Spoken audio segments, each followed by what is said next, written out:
Good evening, everyone. I'm Kelly Coates Gilbert from Dallas, Texas, and tonight I have a dear friend with me. Her name is Claire Cain. Claire and I met last summer. We went to a big writers conference here in Dallas, and we kind of met up and became really chummy that weekend with Elena Johnson and Jess Masteroskas, and we went to dinner at one of the best restaurants I'd ever eaten at, a dessert that I still dream about. And you know how sometimes you just meet someone and they just become your person. And Claire became one of my people. And I couldn't wait to get her on She's Reading because I just love her books. Now, I'm not normally a romance reader, but Claire writes romance, and it's military romance. And it harkens back to the Army Wives television show that I used to just adore. And so I picked up a novel, one of her novels, and I just read through it in an evening, and I just fell in love with it. So let me tell you just a little bit about her, and then we're going to pass it off to her and let her tell you about her books. Claire Cain is a military wife and mom. She has made her home from Utah to Germany and many places in between. Her books are a celebration of love. She writes the military romance with what she calls real characters. So welcome, Claire. Thank you so much for having me. I'm really happy to be here. Oh, I'm so tickled, like I said. Well, one of the first questions we usually start off with so that the readers can get to know you a little bit is, I want to know your writing journey. And one of the things that's really fun for me at She's Reading is often I meet my author friends, but I really don't know your journey to writing. So I'm just as interested as anyone. Tell us. How did you Okay.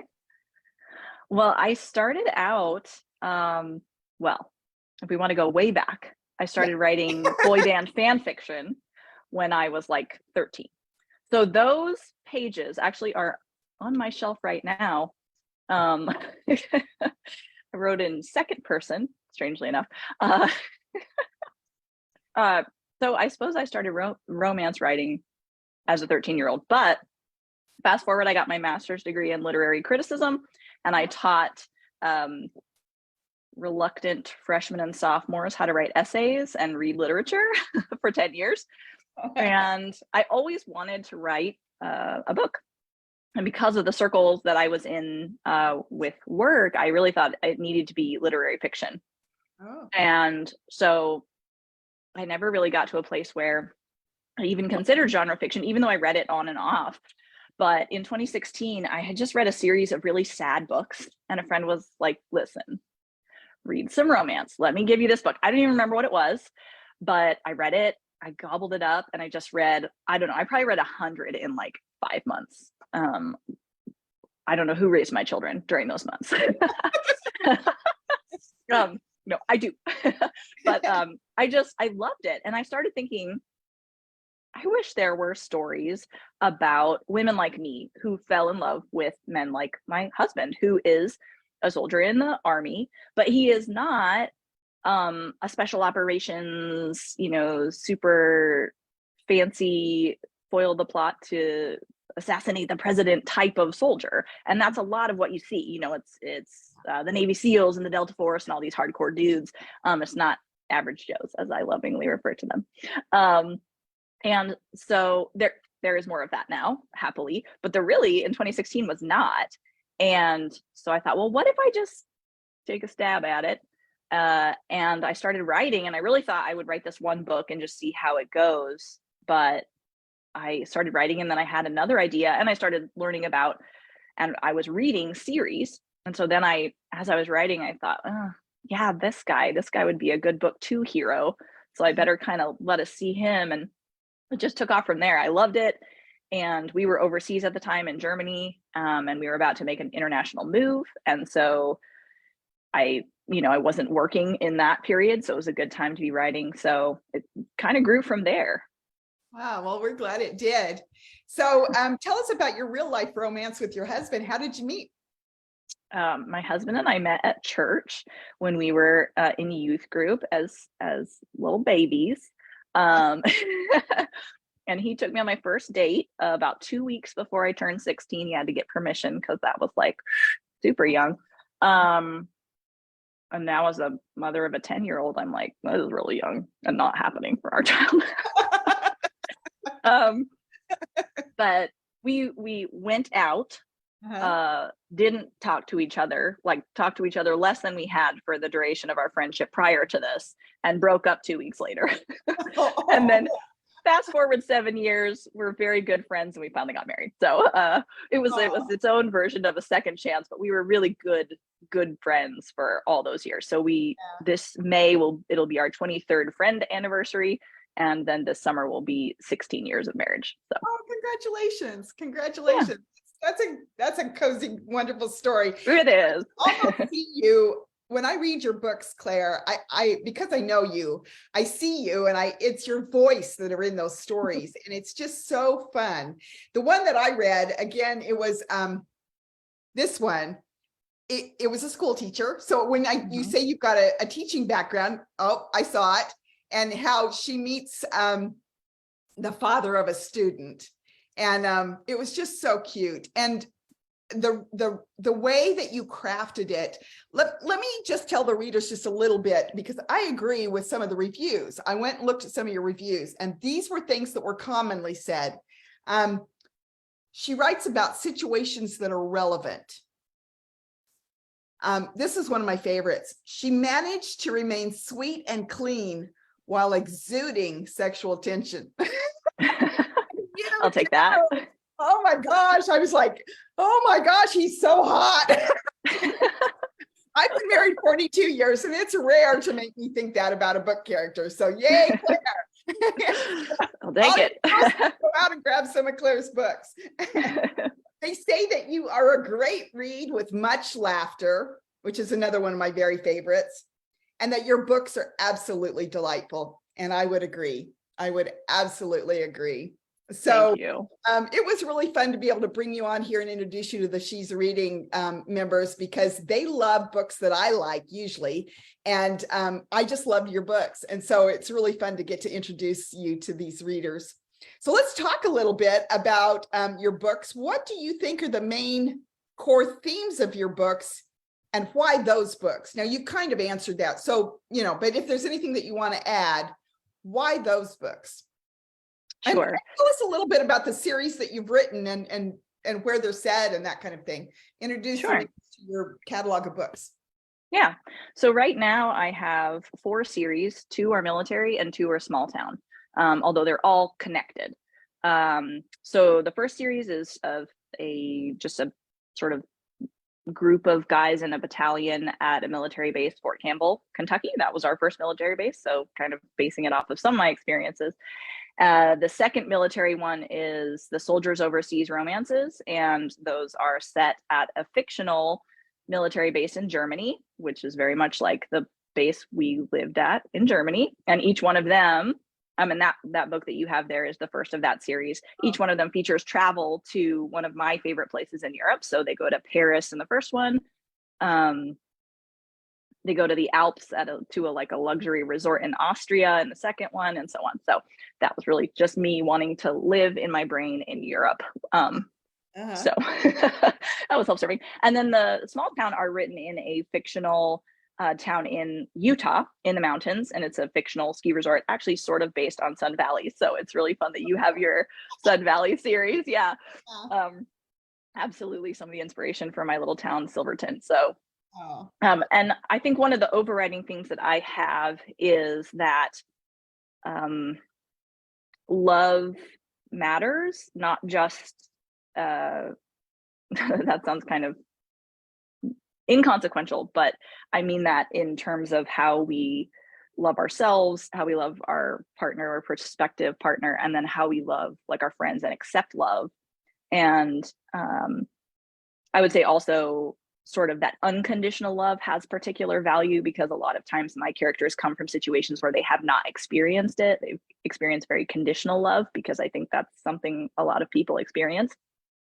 And then often it's their group of friends and their romantic partner who is able to show them or teach them about unconditional love, and sort of satisfy that. And for me, a lot of that comes as a reflection of my sort of personal beliefs in the value of unconditional love. But I don't typically include any religious elements, but sort of that Yeah. love aspect is sort of the key piece to pretty much all of my books. And then guacamole, I always have guacamole in there. Literally every one of my books. You know, when you say that, that's probably why I was so drawn to your stories. A lot of our members here, she's reading love women's fiction. It's what I write. But every good women's fiction book has a romantic plot line to it as well. But one of the things that you just noted is that your characters have a character arc, that they enter the story this way, and it's through that love relationship that they find something very meaningful in their lives, and they leave the story, and when you close the book you go, ah, yeah, that's the way it was supposed to be. And Yeah. I think that's what makes romance books delicious, and particularly yours. Are you a pantser or a plotter? I mean, do you design your stories before you start, or are you kind of like me and you're a discovery writer? I am a plotster, because I plot out the major plot points, and I know sort of the climactic moment usually, but I have no idea what happens between basically the hook at the beginning and the 25% mark. I have no idea how they're going to get between A and B, or 25 and 50%. So I sort of know those large plot points, but I don't know what's in. Sometimes I'll have a feeling for certain things I know I want to include, but sometimes I really don't. And I often down with your cup of coffee and yeah, I have a tough time envisioning it until I kind of write a little bit in their voices. So sometimes I have to start and then take a break and continue plotting once I sort of have a feel for who these people are, because they surprise me. I'm not someone who feels like my characters like take over my brain and do what they want, but I definitely have things happen that I'm like, I did not know you were gonna do that, and now that it's happened, it has to happen in the book. So yeah, yeah, fun. absolutely. So are you a person who like, before I ever start a series, I am a very visual person, so I go out and actually find pictures of my characters, and it's the picture when I look at them for a long time, stare at them as I'm in that thinking stage, they start to talk to me and their story becomes kind of apparent, and then I start. Do you do that at all, or do you even have an idea of what they look like in your head when you start? I am probably a particularly unvisual person. That's the right word. I do not look at pictures. I like looking after the fact, and I used to start with Pinterest boards and to try to get inspired, but I found usually the first book is the hardest for me, because again, and I usually at the beginning of a series, you'll see all of the heroes, or all of the heroines, somebody from each book is going to be in there. So as soon as I write them, they sort of become Real. They exist in my brain and sort of become clearer. But like my book that I will be starting next week, this guy has been in my world since like the 5th book I wrote, and this book will be 25. So he's been around for a minute, but he hasn't showed up in all the books. I still don't really know what he looks like until the most recent book where he's the best friend of the hero. And then now I know what John looks like. So I don't know why that happened. That's just the way my brain works. Yeah, I kind of wish I could use inspiration pictures, but I would probably end up with like the same 3 dudes, just like, because I kind of have a type. They're all, tall, dark, and handsome. Like, okay. I'm so bad that I actually have their pictures laminated, and when I'm writing their POV, I lean it up against my computer, and that's awesome. I know, and I think I'm one of the strange people who do that. I don't think a lot of writers do that, so I like that. I do feel like a lot of people do inspiration boards though, and it doesn't help me. It's more of a distraction, and then I'm like, I guess there's my writing time, and since I have little of it these days, but in my dreams I would do that, and maybe I should set aside some time and sort of allow myself to do that. But I write really large casts, and maybe that's what you contract to remind me that could be writing at the minute. Yeah. So which of your characters is most like you, Claire? Of all the books you've written, which one was most like you? Gosh, I used to say the very first one, which sort of makes sense because I think a lot of writers put a lot of themselves into their first book. And I do think there's a lot about Alex that is like me in sort of her tenacity and her peculiarities around food. Like she's a foodie. She has very strong opinions about certain foods. But there's a lot that I would do differently, you know. Then I think really my most recent heroine I really have related a lot to. She's someone who is very productive and values doing things, and I very much relate to that. And she's entering a point where she's had sort of a traumatic event and she's on sabbatical, and she's like a high-powered CEO. She doesn't really know what to do with herself, and she's kind of lost her sense of self, but also has lost the desire to do the thing that gave her the sense of self. And I feel like that very much reflects sort of what it's like to, you know, be a mom and sort of be like, wait, who am I now? And some of those things. And as a military wife, I feel like I reinvent myself every time I move, which is approximately every 2 to 3 years, you know? So, I mean, there are little pieces of me in every one of them, but I think those two are funny at the bookends at this point, closest to me. Yeah. That makes sense. So what is your process for creating characters? I mean, I told you that I have to look at a picture first, but what is your process? How do you decide who they are and who's going to people your books? So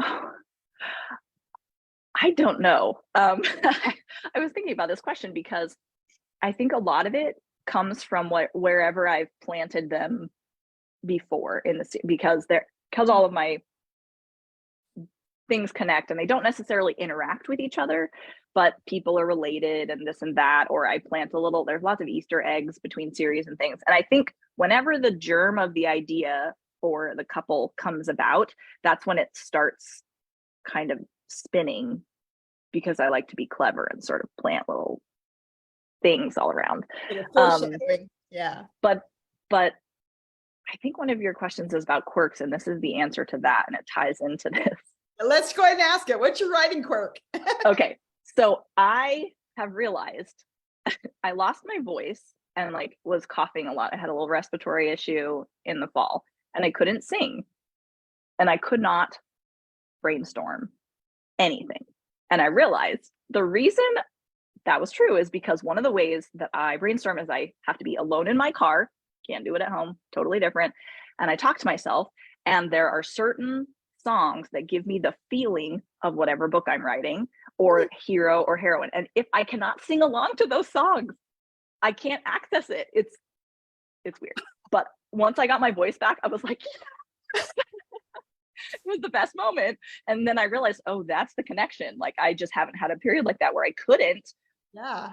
Now I know that's the key. Now you know. Okay, I have interviewed at least 30 authors. That is the first time I've ever heard that you have to sing in order to fly.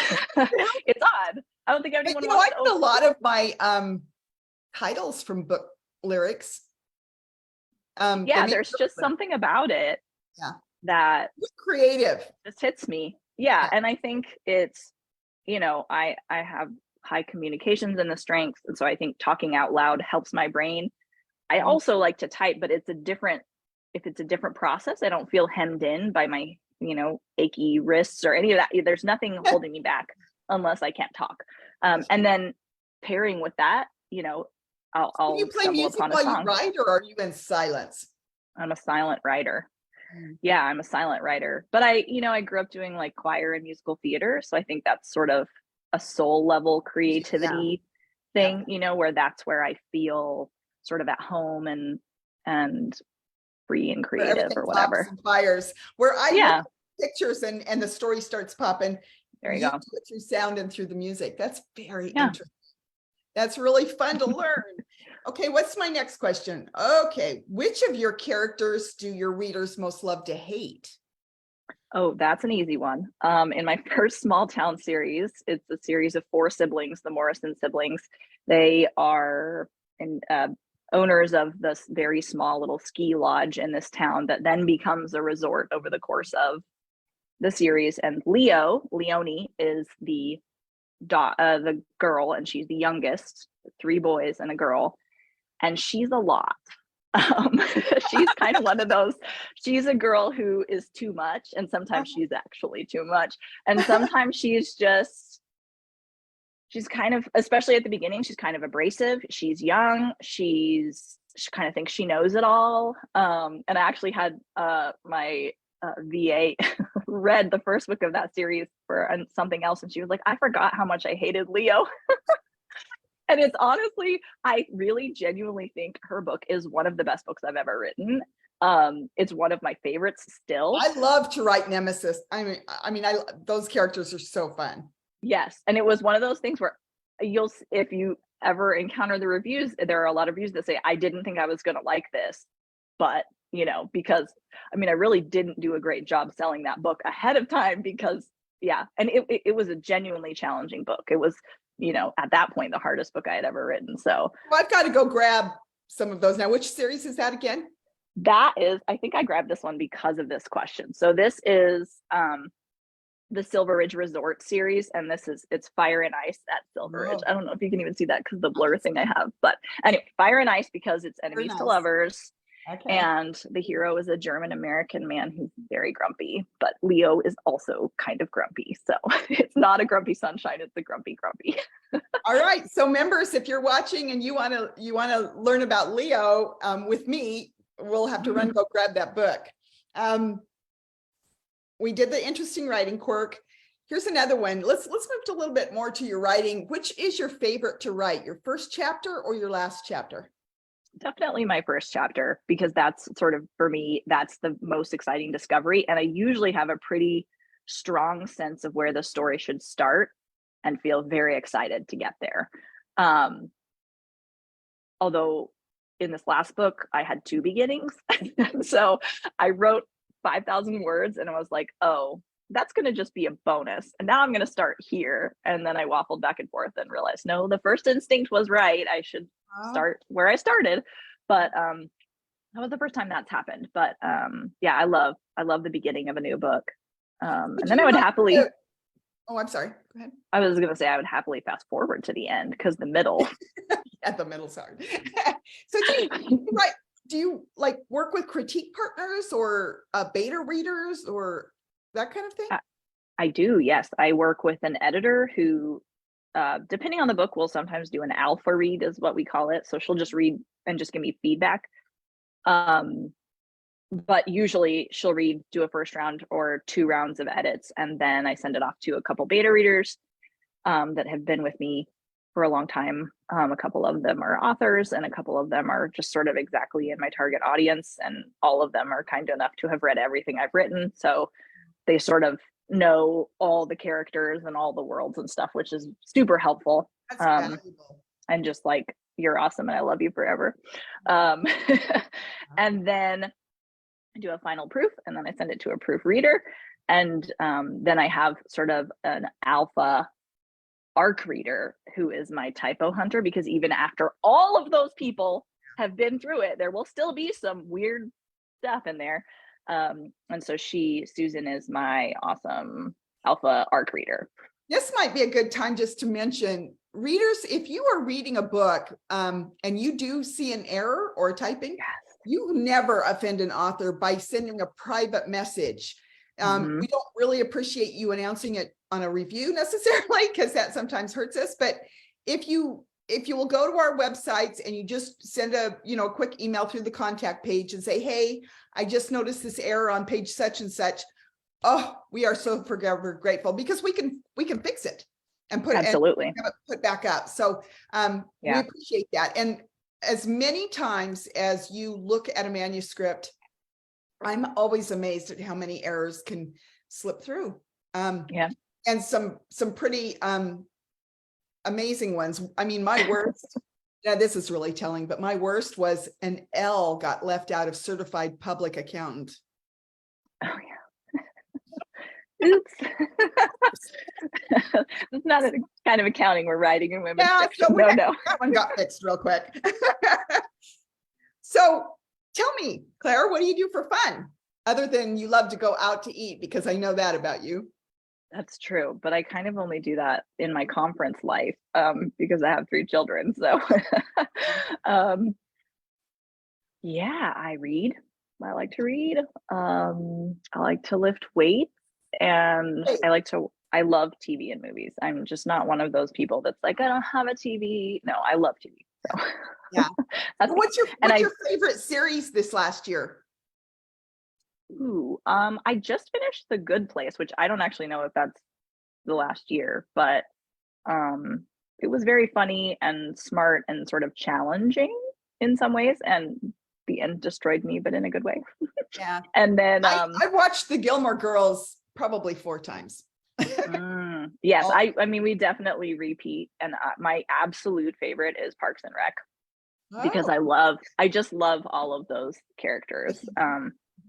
And I love how they particularly allow the female lead to sort of be enthusiastic about public service and everything, Yeah, and that's okay. So I like that about that. that's okay.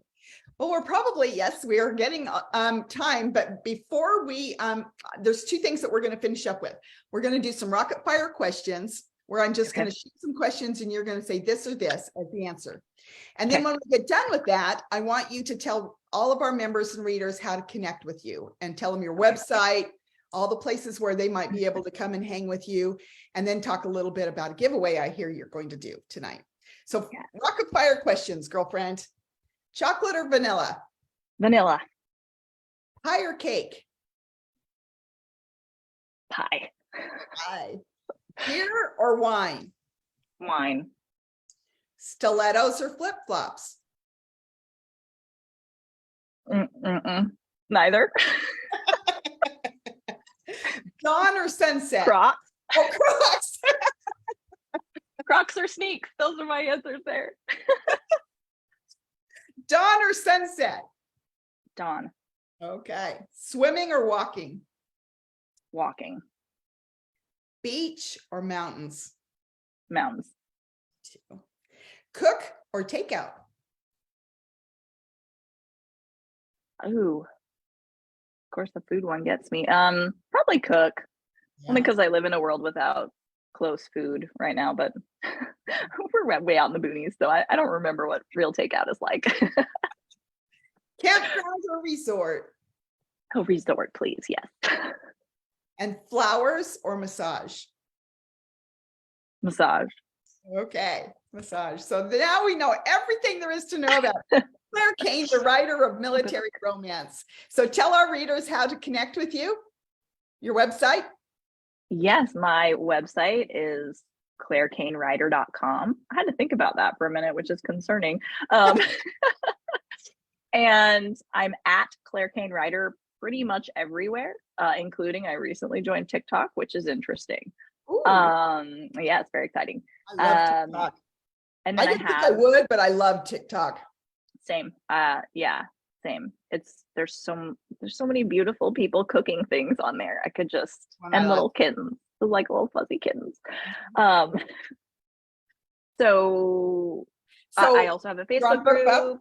Yeah, I'm on BookBub. Yeah, I'm pretty much everywhere except Twitter. And I'm sort of slow and seldomly pinning on Pinterest, but I am developing my Pinterest skills. So, and if but I most want to get your newsletters, they can sign up via your website. Yes, there is a link on my website, or there's a link on my Facebook page, which is just facebook.com/Claire Cain Writer, I think. So yeah, that's a There's probably links on your website to go to your social media, right? Yes, there's a little icons up right at the top, so it should take you right wherever you want to go. And yeah, really happy we did this. Thank you. I'm tickled too. So tell our members, first of all, we haven't been able to see your comments. I mean, most people that hang with us know that, but we're not seeing your comments. So as you've been commenting, asking any questions, and if you comment tonight, you are going to be in the contest for an opportunity to win one of Claire's books. So tell us about the giveaway.